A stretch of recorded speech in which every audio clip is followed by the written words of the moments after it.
Em sintonia com a saúde. Um programa de comunicação, educação e informação sobre saúde através da Web Rádio Agir, a sua rádio jovem na internet.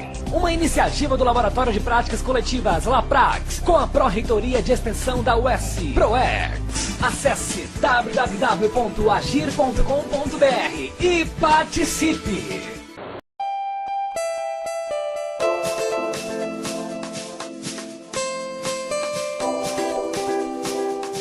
Alô, ouvintes, estamos de volta com mais um programa, Em Sintonia com a Saúde. Lembrando o tema de hoje, práticas de cultura de paz na escola. A nossa convidada é a professora mestre Daniela Furlani. Ela é psicóloga, doutoranda em Educação pela UFC, pela linha de pesquisa Movimento Social, Educação Popular e Escola. Vocês podem estar assistindo às nossas imagens através do canto superior direito da página. Então vocês podem clicar e assistir as imagens ao vivo aqui do nosso estúdio sala. É a nossa Web TV Agir. E a pergunta âncora de hoje está sorteando a quem responder o livro Cultura de Paz, Ética e Espiritualidade, da organizadora, a doutora Kelma Socorro Lopes de Matos. E a pergunta é: qual o nome de um líder indiano que se tornou conhecido mundialmente ao pregar a não violência? Então respondam e concorram ao livro. Não esqueça de estar enviando as suas perguntas aqui através do mural de recados ou pelo MSN, que a doutora Daniela, a mestre Daniela vai estar respondendo aqui. Vamos de pergunta. A Ludmila, do primeiro ano H da Escola Priscila, ela pergunta: o que quer dizer cultura de paz? Quando a gente fala em cultura de paz, a gente primeiro tem que pensar o que significa esse termo cultura. Então, cultura está relacionado com processos sociais, formas de pensar e agir de um grupo de pessoas, de um meio social. E aí a cultura de paz vem a abordar todas aquelas ações que estão em favor da paz, da vida, dos valores humanos. Então, se a gente pensar na cultura do desarmamento, nas práticas de desarmamento, estão inseridas em práticas sociais da cultura de paz. Então, trabalhar no sentido de perpetuar essa paz a partir da perspectiva de que a paz é uma construção coletiva. A gente precisa entender que a paz como uma construção do grupo, de várias pessoas, vai ter um alcance que nós precisamos, que nós vamos perceber no meio social, e essa construção ela tem que ser processual. Então a gente vê algumas culturas da mídia que anunciam mais o contrário disso, que anunciam o crime, a violência urbana, o uso de drogas. E a perspectiva da cultura de paz, ela vai querer anunciar ações e propostas que vão ao contrário desse sintoma social que é a violência, Obrigada. E vamos para a outra pergunta, que é: como devem ser desenvolvidas as práticas de cultura de paz na escola? Como eu tinha comentado no início, os educadores precisam entender que as práticas de cultura de paz elas podem estar inseridas transversalmente nos conteúdos programáticos. Então, o professor de português que vai trabalhar um texto e ele está trabalhando verbos. Ele escolhe um texto que tenha relação com a paz, a letra de uma música, Essa música que acabamos de escutar do Gilberto Gil. E aí, dentro do conteúdo programático, ele vai estar trabalhando também valores humanos, Um professor de matemática pode fazer isso num projeto, um professor de geografia, de forma que os valores humanos e a cultura de paz está inserida neles estejam inseridas em práticas educativas. Então, a gente vê algumas escolas realizando isso por meio de vários projetos. Esse projeto que eu pesquiso, ele é um projeto que trabalha especificamente a paz através do relaxamento, da respiração e da meditação coletiva. E os professores são convidados a utilizar 5 minutos de sua aula, no início da aula, para realizar esse relaxamento com os alunos. E aí existe umas frases que os alunos vão repetir, e que vão estar relacionando a essa paz do micro para o macro, desde da paz entre os amigos, os colegas, a sala de aula, o bairro, até a cidade de Fortaleza. Esse é apenas um projeto. E dentro dessa escola eu conheci outros projetos que trabalham protagonismo juvenil, que trabalham a educação, a informática, a multimídia, que trabalham a saúde. Então, vários projetos que podem ser desenvolvidos num sentido comum com a perspectiva da cultura de paz. Temos mais perguntas dos alunos. As escolas que estão presentes conosco hoje é a Escola Manuel Moreira Lima, de Maracanaú, a Escola Sinfrônio Peixoto, de Moraes, a Escola Escola Usino, de Hidrolândia, a Escola Priscila, também de Hidrolândia. Então, agradecemos a participação dos alunos e dos professores dessas escolas. Deixem os nomes dos alunos através do MSN ou mural de recados que a gente está divulgando aqui através da rádio. A pergunta do Carmo é: o que devemos fazer para manter essa cultura de paz? Bom, eu refriso a questão de que a cultura de paz está relacionada a processos que são construídos de forma contínua e coletivamente. Então, por isso que o ambiente escolar é um ambiente muito propício para a disseminação de projetos como esse. São grupos de pessoas que convivem juntos e que vão desfrutar e desenvolver projetos que tenham essa meta, né? Então, a manutenção ela viria muito dessa perspectiva de experimentar esses projetos junto com outras pessoas, no sentido de que essa construção coletiva ela vai ter um alcance muito maior do que se a gente pensar em práticas individuais.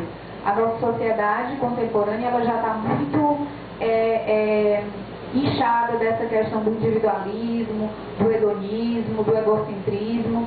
E as práticas de cultura de paz, elas vão trabalhar numa perspectiva de grupo, de social, né? Que a gente vai perceber um alcance maior e mais enraizado. Quando eu falei de 3 situações que estão comuns na sociedade contemporânea, o individualismo, das pessoas estarem muito voltadas para os interesses dela, para a rotina de vida dela, as pessoas não têm tempo de ir para uma reunião de condomínio, nem de participar de grupos sociais, nem de realizar trabalhos voluntários, estão preocupadas com seu próprio projeto de vida, seu trabalho, seu estudo, sua vida, e pouco conseguem olhar para o outro, pouco conseguem perceber o outro nas relações. Isso seria o individualismo, que está muito relacionado ao egocentrismo.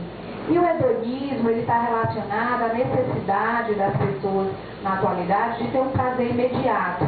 As pessoas não têm mais paciência de esperar por um resultado, elas precisam daquele momento, daquele reforço no presente, no aqui e agora. Então, está muito relacionado também às relações que se dizem fast food. Os adolescentes agora não têm mais o hábito de se relacionar, de namorar, eles querem ficar, tem que ser ali, no presente. E acaba que esse tipo de relação perpetua uma superficialidade, né? E quando eu sou superficial nas minhas relações, eu sou superficial no meu modo de ser e na minha vida. Então eu acabo não me engajando em contextos de grupo social. E a cultura de paz ela vai trabalhar o oposto disso. Por isso que nessa fase da juventude é interessante se trabalhar isso. Porque é próprio dos jovens essa característica do hedonismo, que também é da sociedade, desse prazer imediato e instantâneo. Obrigada, Daniela. Temos mais perguntas. As alunas Cristina e Tamiri perguntam: bullying é uma forma de não praticar essa cultura de paz? Com certeza. O bullying é um fenômeno de opressão que ocorre muito nas escolas, nessa fase da infância e da juventude, onde grupos de pessoas se divertem, oprimem uma única pessoa que geralmente tem um perfil de mais vulnerabilidade, de timidez. E o bullying ele pode trazer um agravamento muito mais sério, como a gente viu a questão recente explorada pela mídia daquele jovem que assassinou crianças numa escola no Rio de Janeiro. Ele tem um perfil de alguém que foi vítima de bullying, né? Então, na verdade, ali todos foram vítimas. Ele se pronunciou de forma não natural, ele possivelmente tem um diagnóstico de psicopatológico, mas ele é um sintoma do que a gente tem hoje na nossa sociedade. Ele é a ponta do iceberg, né? O problema é muito maior. Então, quando a gente vê o fenômeno do bullying, a gente pode entender sim como algo que está fora da cultura de paz. E a prática educativa de cultura de paz vai poder muitas vezes atuar de forma preventiva, como o caso daquele jovem.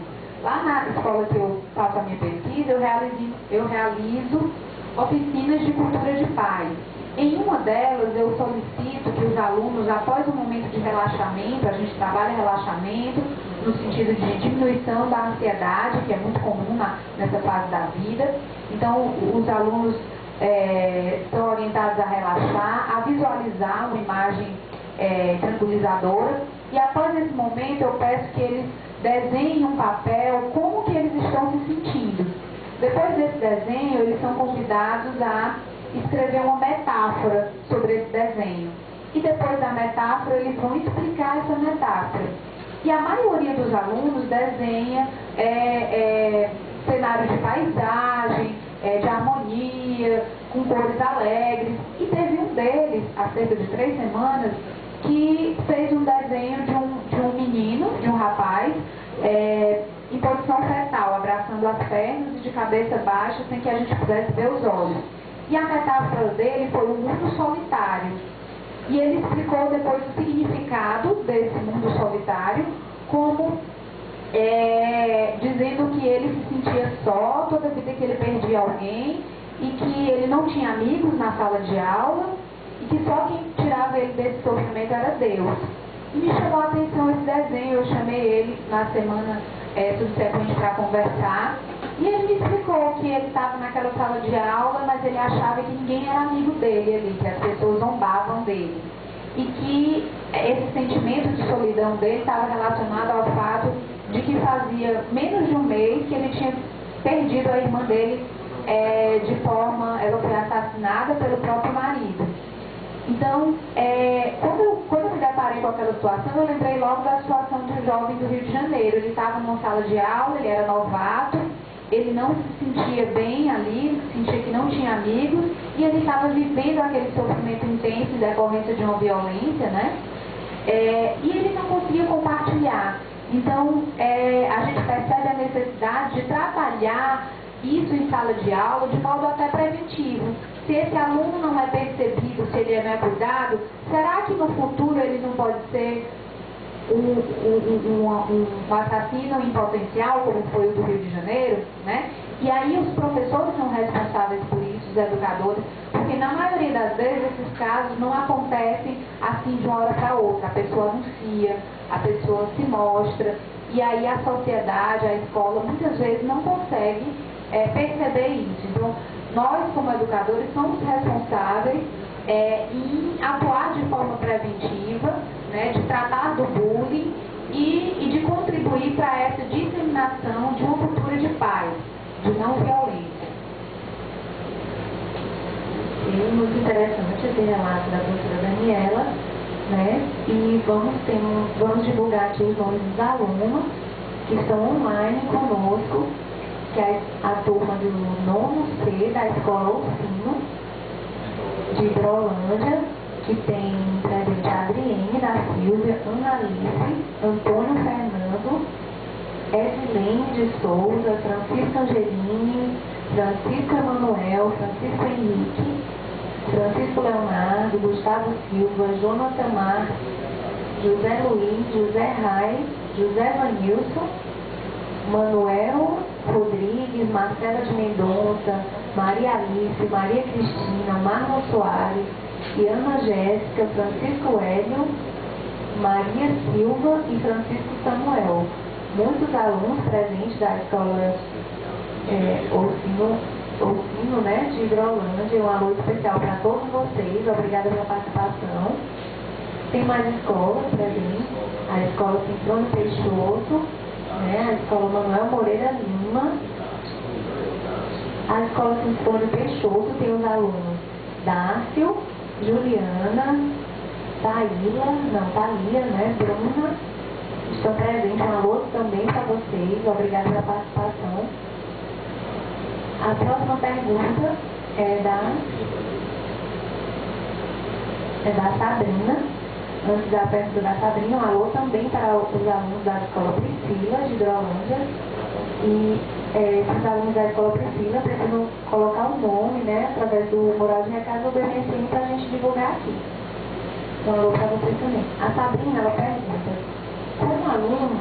como os alunos podem colaborar para desenvolver essa cultura em sala de aula? Quando a gente fala de educação, a gente entende a educação numa perspectiva de educação mediada, né? Onde o professor não é o detentor do saber que vai depositar conhecimentos e os alunos vão receber esse conhecimento de forma passiva. A educação tradicional, mais antiga, era embasada nesse modelo, mas hoje a gente já tem uma concepção mais sistêmica, mais construtivista. E nesse sentido, os alunos, essa pergunta dela vem fazer a gente pensar nisso. Os alunos, eles também podem propor ações, eles também podem propor projetos, eles também podem convidar esse professor a desenvolver um trabalho que eles acham interessante. Eu tive uma conversa com um professor dessa escola estadual e ele me disse que ele, no início do ano, ele faz uma pesquisa com os alunos em relação aos temas que esses alunos desejam trabalhar de forma transversal. Ou seja, temas que vão além do que ele já tem no seu conteúdo programático, conteúdo de português, conteúdo de matemática. Então, ele investiga junto a esses alunos, através de um questionário, de uma entrevista, quais temas são pertinentes para aquela turma durante o ano. Então, nesse sentido, os alunos direcionam suas demandas, seus interesses, e eles vão construir junto esse trabalho. Então, dentro desse modelo, os alunos têm uma relação simétrica com o professor, onde eles também podem atuar de forma ativa no que vai ser ensinado e no que vai ser abordado durante o ano letivo.